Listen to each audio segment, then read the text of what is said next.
dragi gosti, poštovani sugrađani, dobrodošli u gradsku opštinu Rakovica, gde smo za vas organizovali podelu dečijih autosedišta.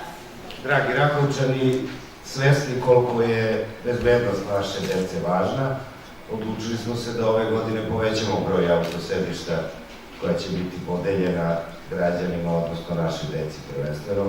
Hvala vam što ste se odazvali pozivu da dođete, da preuzmete sedišta, pozivam vas da pogledate kratku obuku koja je jako važno ne samo imati autosedište, nego da i pravilno koristiti. Naravno, zahvaljujem se Agenciji za bezbednost saobraćaja, bez koje ova akcija ne bi mogla da uspe, a vas pozivam još jednom da pogledate prezentaciju i naravno da posle preuzmete sedišta, a sve u korist naše dece. Hvala.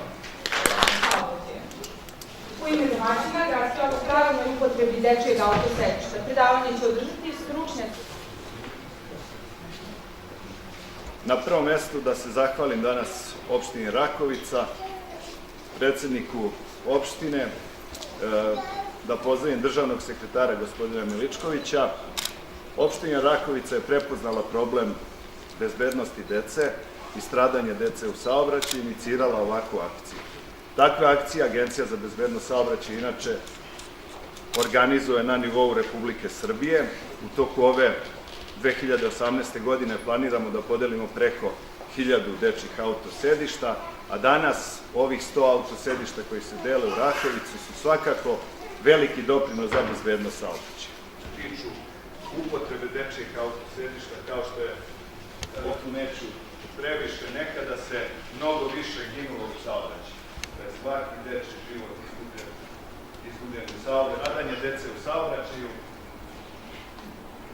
Došli smo do toga da smo jul, avgust, mi pričamo ovo da bi zajednički... Bezbedno koje su to vrste autosedišta i na kraju ćemo da zajedno odgovorimo neka najčešća pitanja, odnosno da razvijemo te mitove i zajedno.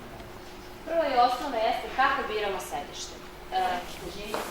Tu imamo osnovne 4 grupe, to su autosedišta grupe 0, grupe 1, ali ne mu razloga sledi autosedišta grupe 3. Imamo jednu podgrupu, to su autosedišta grupe 0.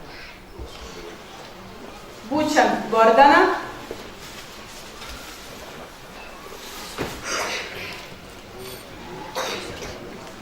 Svetlana Vračević.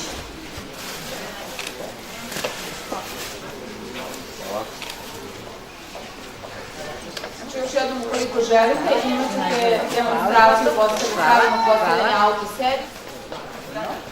Tatjana Jokić. Marija Antić.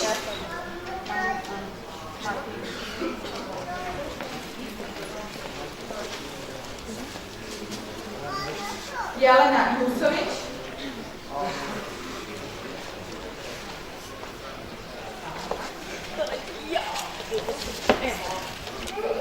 Aleksandar Jovanović. Jednu određenu kilažu i mi možemo tada dete se tada veže potpuno isto kao mi. Može pomerati. Znači tad se dete potpuno veže isto kao mi. Ovo su naravno sve